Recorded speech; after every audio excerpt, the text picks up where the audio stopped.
అందరికీ నమస్కారం అండి. మనం ఈరోజు షార్ట్ వీడియోలో అయితే ఈ బాయర్ కంపెనీకి చెందిన జంప్ అనే ఇన్సెక్టిసైడ్ గురించి పూర్తి సమాచారం అయితే తెలుసుకుందాము. ఎంత మోతాదులో వాడుకోవాలి, ఎలాంటి టెక్నికల్ అనేది ఉంటుంది, ఏ పంటల్లో స్ప్రే చేసుకోవాలి అనేది పూర్తి సమాచారం ఈ షార్ట్ వీడియోలో అయితే తెలియజేస్తాను. వీడియోని అయితే పూర్తిగా చూడండి. అలాగే వీడియోని చూస్తున్న వాళ్ళు లైక్ చేసి ఛానల్ ని తప్పకుండా సబ్స్క్రైబ్ చేసుకోండి, ఫాలో అయితే చేయండి.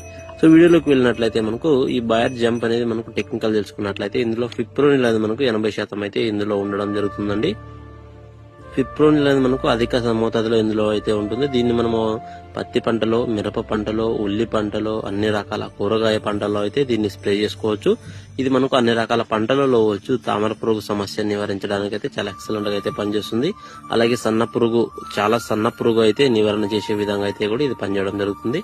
సో మిరపలో మేజర్ గా మనకు బ్లాక్ త్రిప్స్ అనేది కూడా కొద్ది వరకు అరికట్టడానికి ఇది సమర్థవంతంగా అయితే పనిచేస్తుంది. దీని నుంచి 1 ఎకరానికి 40 నుంచి 50 గ్రాములు వాడుకోండి, మంచి ఫలితం అయితే ఉంటుంది. వీడియో చూస్తున్న వాళ్ళు లైక్ చేయండి, ఛానల్ ని తప్పకుండా సబ్స్క్రైబ్ చేసుకోండి. Thank you for watching.